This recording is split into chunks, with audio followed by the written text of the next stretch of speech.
Hello friends, आप सभी का स्वागत है मेरे YouTube channel CTET and KVS classes में। माई सेल्फ मौसमी। और आज की क्लास जो है हम लोग एक पॉजिटिव एनर्जी के साथ शुरू करते हैं। ठीक है, तो आज का टॉपिक हमारा क्या है? कोहलबर्ग का मोरल डेवलपमेंट थ्योरी, कोहलबर्ग के नैतिक विकास का सिद्धांत। ठीक है, तो चलिए शुरू करते हैं। उससे पहले एक ज़रूरी बात कि कल से हम लोग ईवीएस की क्लास करेंगे। ठीक है, और हमारी कोशिश रहेगी कि एक क्लास में हम पूरी ईवीएस को कंप्लीट कर ले। जितने भी प्रीवियस ईयर में क्वेश्चन पूछे गए हैं, जहाँ से क्वेश्चन आते हैं, वो सारे डिस्कस उस क्लास में हो जाएगी। ठीक है, तो आज हम सीडीपी कर रहे हैं, कोहलबर्ग का नैतिक विकास का सिद्धांत। तो चलिए आज इसे शुरू करते हैं। कोहलबर्ग के मोरल डेवलपमेंट थ्योरी, नैतिक विकास का सिद्धांत। कोहलबर्ग कौन थे? एक अमेरिकी मनोवैज्ञानिक थे। ठीक है, जिन्होंने मोरल डेवलपमेंट थ्योरी, नैतिक विकास का सिद्धांत जिन्होंने दिया था। ठीक है, शिक्षा के क्षेत्र में अब कोहलबर्ग जो थे, उन्होंने शिक्षा के क्षेत्र में बहुत ही महत्वपूर्ण योगदान दिया था। उनका एक महत्वपूर्ण स्थान था। उनका जो थ्योरी था नैतिक विकास का, ये किस पे आधारित था? नैतिक विकास का सिद्धांत सही और गलत पे। ठीक है, राइट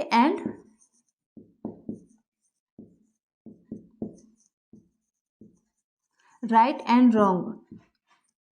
ठीक है, सही और गलत का फैसला लेना, ठीक है, निर्णय लेना, उस पे आधारित था। तो वो एक अमेरिकी मनोवैज्ञानिक थे जिन्होंने मोरल डेवलपमेंट थ्योरी दिया था, कोहलबर्ग ने। उन्होंने शिक्षा के केंद्र में महत्वपूर्ण स्थान था। उन्होंने शिक्षा के क्षेत्र में इनका जो थ्योरी था, उनका एक महत्वपूर्ण स्थान था। इनके अनुसार छात्रों के नैतिक मूल्यों का विकास समाज की सहायता से होता है।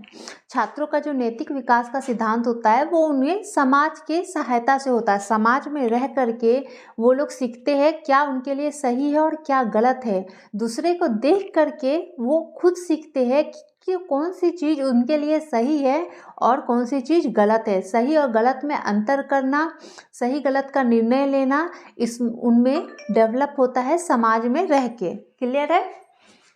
छात्रों में नैतिकता का विकास जन्मजात नहीं होता है, बल्कि समाज द्वारा होता है। ठीक है, अब छात्रों में जो उनका नैतिकता का जो विकास होता है, जो सही गलत का निर्णय लेना, वो उनमें जन्मजात नहीं होता है। जन्म से उनमें ये गुण नहीं होता है। वो समाज में आके सबके साथ रह के, समाज में एडजस्ट करके, ग्रुप्स में रह के वो ये सारे गुण सीखते हैं। सही गलत में क्या अंतर है, क्या करना चाहिए, कौन से उन्हें रास्ते चुनना चाहिए, वो सारे अंतर जो है वो समाज में आने के बाद, ग्रुप्स में रहने के बाद ही उनमें डेवलप होते हैं। क्लियर है यहाँ तक? चलिए आगे देखते हैं। कोहलबर्ग जो थे, उन्होंने अपने परीक्षण में कथाओं का उपयोग किया था। ठीक है, कोहलबर्ग अपने जो परीक्षण थे उसमें एक कहानी का उपयोग किया था। ठीक है, जिसमें छात्र जो होते हैं वो प्रश्न करते हैं और उत्तर दिए जाते हैं उसके, उसी के आधार पे उनका जो है सिद्धांत बना था। अब उसने क्या दिया था कहानी? उन्होंने एक यूरोप की महिला के बारे में एक कहानी बताया था।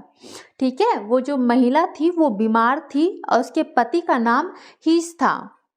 ठीक है, और डॉक्टर के अनुसार उनकी जो वाइफ थी, उनको बचाने का सिर्फ एक तरीका था, वो था रेडियम। ठीक है, जिसे एक साइंटिस्ट ने ढूंढा और उसका अपने मतलब जितने में वो बनाया था, वो साइंटिस्ट उससे ज़्यादा 10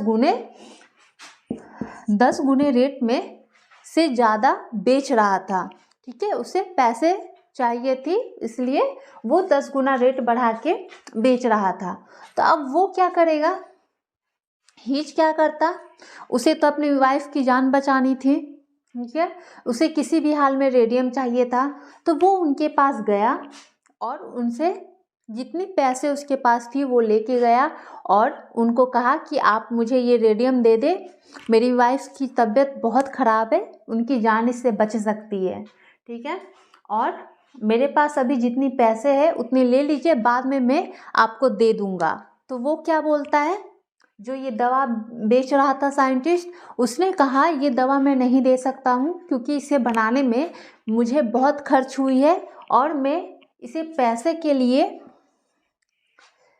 बनाया हूँ और मैं इसे 10 गुना ज़्यादा दाम में बेचूंगा। तो उस समय हिच क्या करेगा, उसके पास क्या ऑप्शन होता है, चाहे तो वो उस दवा को चोरी करेगा, ठीक है, या फिर वो दवा छोड़ देगा। तो हिच क्या करता है, वो उस दवा को चोरी करता है, ठीक है। उसे उस समय बस दिखाई देता है उसकी वाइफ, जिसकी जान बचानी बहुत ज़रूरी थी, तो वो दवा जो होता है वो उसे चुरा लेता है, ठीक है, और तोड़ फोड़ करता है। तो उसके सामने जो होती है वो दो दुविधा आ जाती है, ठीक है। पहला जो रहता है, अगर चोरी नहीं करेगा तो उसकी वाइफ की जान नहीं बचा सकता है, वो मर जाएगी।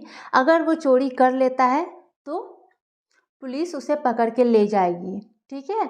ये दो उनके सामने ऑप्शन रहते हैं, जिसे एक दुविधा कहते हैं, डिलेमा कहा जाता है, एक रीजनिंग। इसमें डिलेमा और रीजनिंग दो पार्ट में बंटते हैं, जिसमें क्या करता है, एक में तर्क लगाता है, सोचता है, और एक में फैसला लेता है, ठीक है। तो आगे देखते हैं। स्टोरी से 2 प्रश्नों का निर्माण होता है। कौन कौन सा प्रश्न रहता है, इतना आप लोग को क्लियर हो गया है। ये सारे पॉइंट्स जो नोट्स की हूँ ये आप लोग के लिए है, ताकि आप लोग के माइंड में सेट रहे। अगर बोलने से अगर नहीं रह पाता है आपके माइंड में, तो इसलिए ये सारे पॉइंट्स है, ताकि आप जो इम्पोर्टेंट पॉइंट है वो याद रखें कि अमेरिकी मनोवैज्ञानिक थे कोहलबर्ग। मोरल डेवलपमेंट का थ्योरी दिया था इन्होंने। शिक्षा के क्षेत्र में महत्वपूर्ण स्थान था इनका। इनके अनुसार छात्र में नैतिक मूल्यों का विकास समाज की सहायता से होता है, ठीक है। ये जन्मजात नहीं होता है, समाज की सहायता से हो गया। क्लियर है यहाँ तक। आगे देखते हैं। तो इन्होंने जो स्टोरी बताया था उसमें था, जब स्टोरी उन्होंने बता लिया तो उन्होंने वो जो दवा थी, जो रेडियम थी, उसे वो चुरा लिए थे, और क्या हुआ था, पुलिस उसे पकड़ के ले गई। तो इसमें 2 प्रश्न हमारे उठते हैं, निर्माण होते हैं, ठीक है, जिन्हें 2 भागों में विभाजित किया गया है। पहला है नैतिक दुविधा।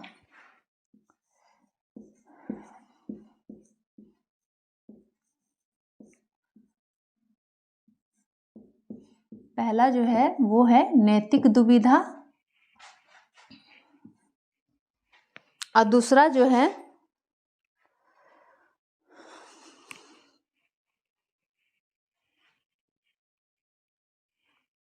ठीक है, हमारे जो 2 प्रश्न उठते थे, 2 प्रश्नों का निर्माण हुआ था उनकी स्टोरी से, वो क्या है, नैतिक दुविधा, मोरल डिलेमा, और सेकंड नैतिक तर्कना, मोरल रीजनिंग, ठीक है। नैतिक दुविधा क्या है, मोरल डिलेमा। कोहलबर्ग के अनुसार कभी कभी हम सही गलत के मध्य निर्णय लेने में जिन दुविधा और जिन समस्याओं का सामना करना पड़ता है वो होता है नैतिक दुविधा, ठीक है। कभी कभी ऐसा सिचुएशन आ जाता है कि हम सही और गलत के बीच निर्णय नहीं ले पाते, क्या सही है और क्या गलत है, हमें क्या करना चाहिए। जैसे हमारे हिज ने सही और गलत के बीच क्या कर रहे थे, वो निर्णय नहीं ले पा रहे थे कि उसे क्या करना चाहिए, उसे चोरी करना चाहिए या फिर वो दवा उसे छोड़ देना चाहिए, ठीक है। उन्हें समस्याओं का सामना करना पड़ा था, यह हुआ उनकी नैतिक दुविधा। लेकिन उन्होंने क्या ये किया, ये उनके सामने एक दुविधा आई कि अगर हम उस दवा को चुराते, उस रेडियम को चोरी कर लेते हैं तो हमें जेल हो जाएगी। अगर हम वो दवा चोरी ना करते हैं तब मेरी वाइफ मर जाएगी। उनके सामने ये दुविधा थी, जिससे उन्हें सही क्या है और गलत क्या है ये डिसीजन लेने में उन्हें दिक्कत हो रही थी। ये हमारा नैतिक दुविधा हो गया, मोरल डिलेमा। और नैतिक तर्कना क्या है, जब 2 विचार, ठीक है, 2 विचार के मध्य सही और गलत का चयन करना, ठीक है।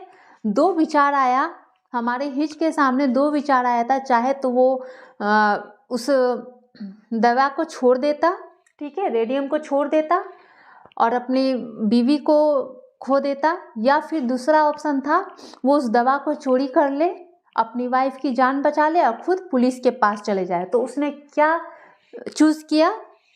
उसने लास्ट में चूज़ किया, उन्होंने दवा चोरी किया और वह जेल चला गया। ठीक है, उन्होंने एक रीजनिंग, एक तर्क सोचा और उस पर फैसला लिया, ठीक है, कि दवा मुझे चोरी कर लेना है, भले हम जेल चले जाए लेकिन मेरी वाइफ की जान बच जाएगी। उसने एक फैसला ले लिया, तो क्या मोरल रीजनिंग, उसने तर्क लगाया, उन्होंने सोचा और फाइनल एक डिसीजन पे पहुंच गया। क्लियर है? चलिए आगे देखते हैं। चलिए, नैतिक विकास के 3 लेवल, ठीक है, कोहलबर्ग ने नैतिक विकास के, मोरल डेवलपमेंट के 3 लेवल दिए थे, 3 स्तर दिए थे और 6 स्टेज दिए थे, अवस्था दिए थे। ठीक है, कौन कौन से है 3 लेवल? पहला लेवल जो है वो है प्री कन्वेंशनल स्टेज, पूर्व रूढ़िगत नैतिकता अवस्था। सेकंड जो है कन्वेंशनल स्टेज, रूढ़िगत नैतिकता की अवस्था। थर्ड है पोस्ट कन्वेंशनल मोरालिटी स्टेज, उत्तर रूढ़िगत नैतिकता की अवस्था। अब ये 6 स्टेज कौन कौन से हैं? पहला जो 2 स्टेज है वो प्री कन्वेंशनल स्टेज में आता है। पहला क्या है? पनिशमेंट एंड ऑडियंस, ठीक है। दूसरा है self aptitude and reward attitude, ये हमारा किस में आता है? प्री कन्वेंशनल स्टेज में आता है, पूर्व रूढ़िगत नैतिकता अवस्था में आता है। सेकंड जो है हमारा कन्वेंशनल स्टेज, उसमें 2 स्टेज आते हैं, ठीक है। पहला जो आता है वो होता है good boy good girl, second जो है वो लो एंड ऑर्डर ओरिएंटेशन, ठीक है।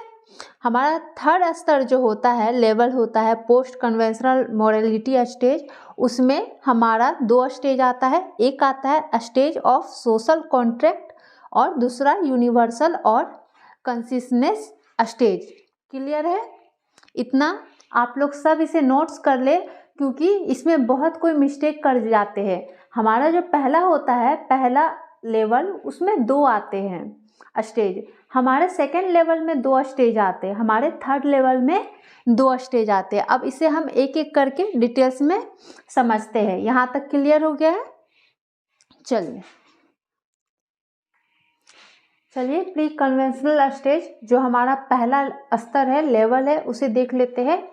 पूर्व रूढ़िगत नैतिकता की अवस्था, ठीक है। ये जो होती है स्टेज हमारी 4 से 10 वर्ष तक चलती है। इस स्टेज में सही और गलत के मध्य अंतर को समझने में असमर्थ होता है। इस एज में जब बच्चा 4 से 10 वर्ष का होता है, तब क्या होता है, वो लोग सही और गलत में क्या अंतर है उसे समझने में असमर्थ होते हैं। उनका संज्ञानात्मक इतना माइंड जो है डेवलप नहीं होता है कि वो सही और गलत में क्या अंतर है वो समझ पाए। छात्र सही गलत का चयन दंड पाने का भय और पुरस्कार पाने की लालसा से करते हैं। अब वो लोग सही और गलत का चयन कैसे करते हैं, कैसे उन्हें पता चलता है कि ये सही और गलत है? जब उन्हें किसी चीज़ का भय होता है, दंड या फिर किसी चीज़ को पुरस्कार पाने का एक लालसा होता है, तब उसे सही और गलत में अंतर समझने आता है, समझ पाते हैं, ठीक है। जैसे उन्हें शिक्षक बोलते हैं कि आप कल होमवर्क करके लाओगे तो आपको मेरे तरफ से कोई इनाम मिलेगा, ठीक है। तो बच्चा क्या करता है, उसे कुछ पाने की इच्छा होती है कि हाँ, आज अगर मैं होमवर्क करके स्कूल जाता हूँ तो टीचर मुझे कुछ देंगे, ठीक है। वो कुछ पाने की लालसा उसके अंदर रहती है, पुरस्कार पाने की लालसा रहती है, ठीक है। इसलिए वह सही क्या है और गलत क्या है इसमें थोड़ा भेद कर पाता है। उसका भेद करने का जो है वो उसकी लालसा पे डिपेंड करता है या फिर उसके दंड पे डिपेंड करता है। जैसे वो स्कूल गया होमवर्क बना के, उसकी एक लालसा थी कि मुझे कुछ इनाम दिया जाएगा अगर मैं इस होमवर्क को पूरा कर देता हूँ तो, ठीक है। यहाँ तक क्लियर है? अब चलिए प्री कन्वेंशनल के जो 2 स्टेज होते हैं उसे देख लेते हैं। पहला जो होता है, चलिए देखते हैं हमारा 2 जो स्टेज है। पनिशमेंट एंड ओबीडियंस, दंड और आज्ञा पालन। ठीक है, दंड और आज्ञा, इसमें जो होता है वो बच्चे जो होते हैं, सही गलत का जो अंतर होता है वो उनके प्रति जो व्यवहार होता है उनके फैमिली मेम्बर्स का या किन्हीं का भी बड़ों का, उनके प्रति जो व्यवहार होता है उसके आधार पे करते हैं। ठीक है, जैसे उन्हें कुछ काम दिया जाता है, ठीक है, तो अगर उसके प्रति उसे दंड मिलता है तब वो क्या करते हैं, वो ये समझते हैं अगर हम ये काम कर देंगे तो हमें दंड मिलेगा। ठीक, और पुरस्कार पाने की भी लालसा होती है। जैसे उन्हें कहा जाता है आप अगर होमवर्क आज पूरी कंप्लीट कर देते हो तो आज आपको एक ट्रॉफी मिलेगी। उनके प्रति एक व्यवहार किया गया कि आप अगर होमवर्क कंप्लीट कर देते हो तो आपको ट्रॉफी मिलेगी। तो वो क्या हो गया, उसने उस चीज़ को माना, लेकिन क्यों माना, उन्होंने पुरस्कार का लालसा थी, इच्छा थी कि उसे ट्रॉफी मिलने वाली है। वो किसी की बात तभी मानता है जब उसे कुछ मिलता है, उसकी लालसा जो होती है वो पूरी होती है, उसे कुछ मिले, तब वह किसी भी आज्ञा का पालन करता है। क्लियर है। दूसरा जो है self aptitude and reward aptitude, आत्म अभिरुचि और प्रतिफल अभिमुखता। ठीक है, इसमें रुचि के अनुसार आज्ञा पालन करता है। बच्चे की अगर रुचि रहेगी, इसमें बच्चे को डर रहता है दंड, अगर वो बात नहीं सुनेगा तो उसे दंड मिलेगा। ठीक है, उसे पीटा जाएगा। और आज्ञा पालन, किसी पुरस्कार की भी एक लालसा होती है, तब वो बात मानता है। और इसमें जो है रुचि के अनुसार, अगर उसकी रुचि होती है उस चीज़ को करने की, तभी वो आज्ञा का पालन करेगा। अगर उसे कहा जाए, ठीक है, कि आप मार्केट से कुछ भी सामान लेके आओ, तो वो तभी लाएगा जब उसकी रुचि होगी। वो अपना फ़ायदा भी देखेगा कि हम वहाँ जाएंगे तो मुझे भी कुछ मिलेगा। टिट फॉर टैट, जैसे को तैसा। ठीक है, इसमें ये प्रवृत्ति होती है बच्चे में, कुछ काम करने से पहले वह अपना भी फ़ायदा देखेगा। कुछ भी काम करेगा, अगर उनकी माँ क्या भेजती है उन्हें दुकान, तो वो अपना फ़ायदा देखेगा कि मैं दुकान जाऊँगा तो मुझे टॉफ़ी चाहिए तभी मैं जाऊँगा। इसमें क्या किया उसने, अपना फ़ायदा देखा। ठीक है,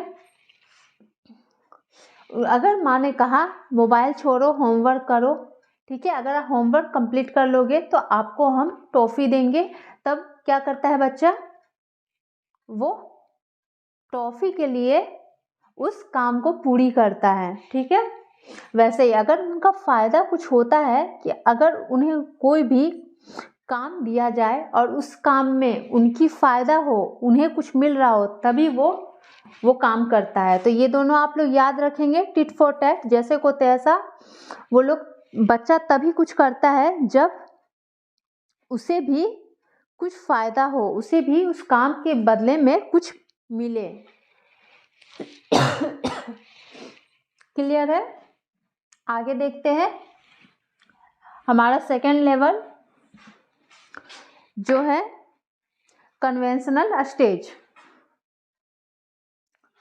चलिए, हमारा सेकेंड जो लेवल है कन्वेंशनल स्टेज, रूढ़िगत नैतिकता की अवस्था। इसमें क्या है, 10 से 13 वर्ष की होती है ये अवस्था हमारी। छात्र अधिक सामाजिक होते हैं। इसमें क्या हो जाता है, जब 10 से 13 वर्ष की उम्र हो जाती है तब छात्र जो होते हैं वो सामाजिक हो जाते हैं, अधिक सामाजिक हो जाते हैं, समाज में घुलना मिलना वो शुरू कर देते हैं इस एज में। ऐसे कार्य करते हैं ताकि समाज में सम्मान प्राप्त हो। और वह कैसा करेंगे काम, ताकि उन्हें समाज से सम्मान प्राप्त हो, उन्हें अच्छा कहा जाए। जब 10 से 13 वर्ष का बच्चा होता है तो वो कैसा बिहेव करता है कि बड़े लोग या जो भी उन्हें देखे वो कहे कि बहुत ही अच्छा बच्चा है, वो ये तारीफ सुनना चाहते हैं, उन्हें ये पसंद आती है। ठीक है, जैसे स्कूल में, अगर आप छोटे बच्चों के स्कूल में जाते हैं 10 से 13 वर्ष के, और आप लोग उसे कोई भी होमवर्क बनाए या उसे आप लोग अच्छे से 2 लाइन बस बोल दे कि बहुत अच्छा या वेरी गुड दे दीजिए आप, तो वो लोग क्या होते हैं, बहुत खुश हो जाते हैं ठीक है, वो बहुत ज़्यादा खुश हो जाते हैं, उन्हें एक सम्मान प्राप्त, उन्हें इससे खुशी मिलती है कि वो समाज में सम्मान प्राप्त हो रहा है उन्हें, वो अनुकरण करते हैं। इस एज में बच्चे जो होते हैं वो दूसरे को देख करके अनुकरण ज़्यादा करते हैं, क्या सही है क्या गलत है वो दूसरे के थॉट्स से उसमें भेद कर पाते हैं, अंतर कर पाते हैं। दूसरे व्यक्ति के मानकों के अनुसार सही और गलत के मध्य अंतर स्पष्ट कर उचित निर्णय लेते हैं। दूसरे व्यक्ति की क्या थॉट्स है उसे वो सुनते हैं, उसे देखते हैं और सही और गलत के मध्य जो बीच में जो अंतर होता है उसके लिए वो निर्णय लेते हैं। वो खुद से डिसीजन नहीं ले पाते हैं, दूसरे के थ्रू वो लेते हैं। ठीक है, इतना क्लियर है। और इसके जो है 2 स्टेज है, कौन कौन से? Good boy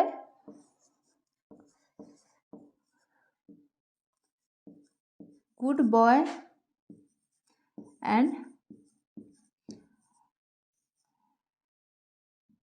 good girl orientation, और सेकंड जो है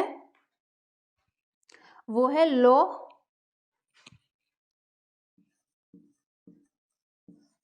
and order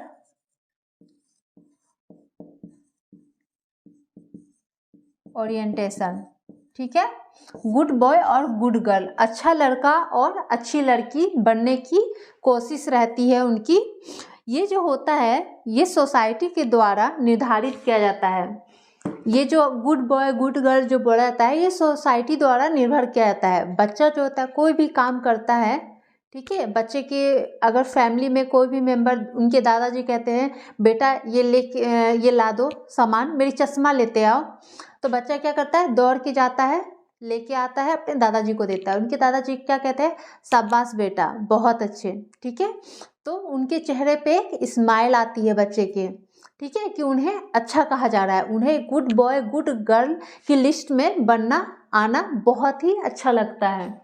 law and order orientation, वो लॉ को फॉलो करते हैं, उनके माइंड में ये फिक्स रहता है कि हाँ हमारे ये कानून बने हैं।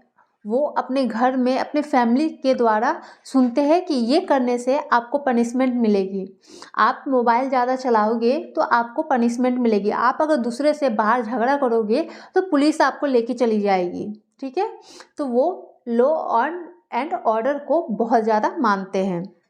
क्लियर है यहाँ तक? तो अब हम लोग उसकी 3rd लेवल पे जाते हैं जो है पोस्ट कन्वेंशनल मोरालिटी स्टेज। चलिए 3rd जो देखते हैं level, post conventional morality stage, उत्तर रूढ़िगत नैतिकता की अवस्था। ये जो होता है 13 वर्ष से ऊपर होती है। ठीक है, यहाँ नैतिकता की एक विकसित अवस्था है।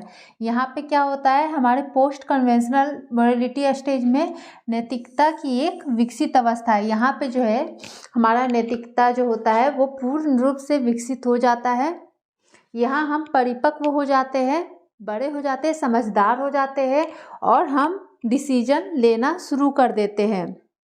ठीक है, समाज के प्रति जो हमारा उत्तरदायित्व होता है उसे हम प्राथमिकता देते हैं, महत्व देते हैं, और सही और गलत के बीच में फैसला लेना हम यहाँ पे शुरू कर देते हैं। ठीक है, अब इसके जो होते हैं वो 2 अवस्था है। पहला जो है स्टेज ऑफ सोशल कॉन्ट्रैक्ट, सामाजिक समझौते की अवस्था।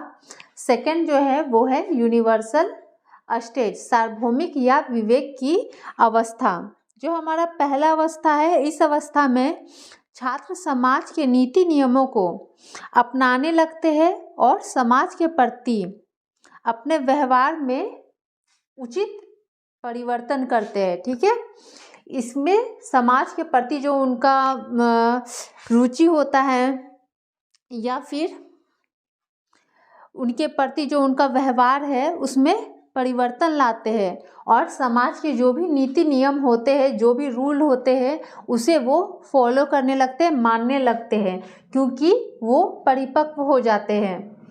यूनिवर्सल स्टेज, इस स्टेज में छात्र अपने विवेक एवं आत्मचिंतन की सहायता से सही और गलत के मध्य निर्णय के चयन करता है। यहाँ छात्र परिपक्वता को दर्शाता है। ठीक है,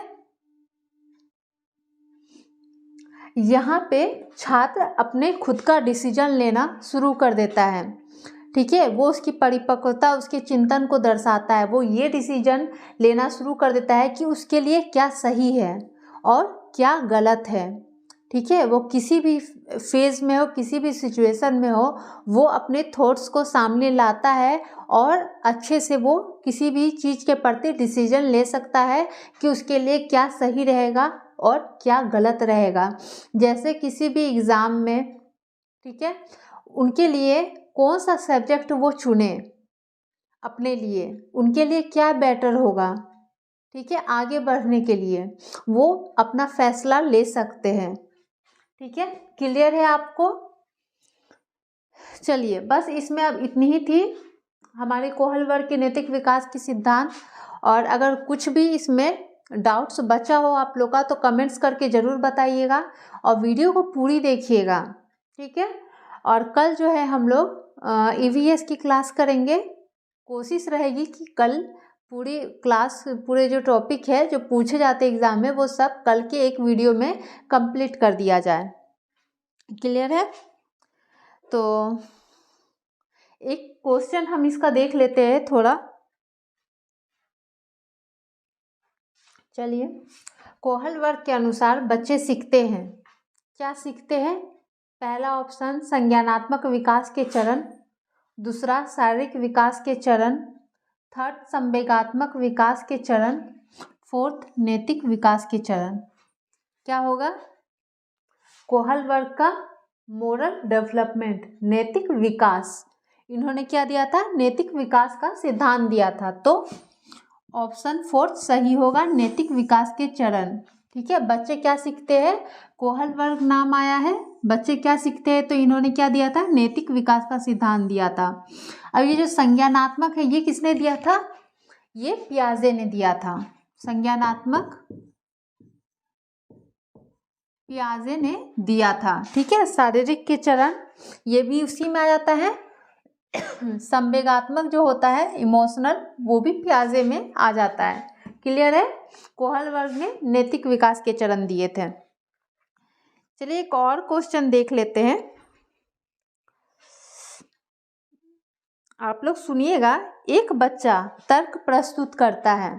ठीक है, एक बच्चा तर्क प्रस्तुत करता है, आप यह मेरे लिए करें, मैं वह आपके लिए करूँगा। आप मेरे लिए ये करें, मैं आपके लिए वो करूँगा। ये एक बच्चा जो होता है एक तर्क देता है। यह बच्चा कोहल वर्ग के नैतिक तर्कना की किस अवस्था के अंतर्गत आएगा?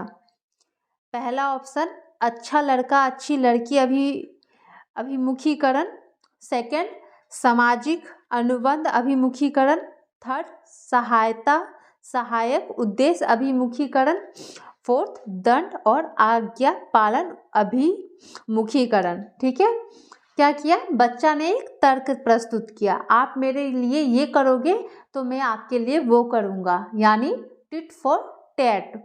ये क्या हो गया? ये हमारा सामाजिक अनुबंधन अभिमुखीकरण हो गया। आप मेरे लिए करोगे तभी मैं आपके लिए करूँगा। क्लियर है? एक और क्वेश्चन देखिए। कोहल वर्ग के अनुसार सही और गलत प्रश्न के बारे में निर्णय लेने में शामिल चिंतन प्रक्रिया को कहा जाता है। कोहल वर्ग के अनुसार सही और गलत, राइट और रॉन्ग प्रश्न के बारे में निर्णय लेने में जो शामिल होती है हमारी चिंतन प्रक्रिया, उसे क्या कहा जाता है? नैतिक दुविधा, सहयोग की नैतिकता, नैतिक तर्कना, नैतिक यथार्थवाद। ठीक है, अब जब कोहल वर्ग जो होता है वो सही गलत के प्रश्न के बारे में जब निर्णय लेना शुरू करता है, चिंतन की प्रक्रिया शुरू करता है, तो वो क्या होता है? वो तर्क लगाता है। उसमें वो क्या होता है? तर्क लगाता है। तो वो क्या होगा? नैतिक तर्कना। ठीक है, क्लियर है? आज इतना ही रहने देते हैं। कल हम लोग की EVS की क्लास होगी, कोशिश रहेगी पूरी कंप्लीट हो जाए। तो समझ में आया हो तो अच्छी बात है। अगर कुछ प्रॉब्लम हो रही हो तो आप लोग कमेंट्स में ज़रूर बताएं, ठीक है। तो वीडियो पसंद आया हो तो लाइक शेयर ज़रूर करें और चैनल को सब्सक्राइब ज़रूर करें, ठीक है। Thank you.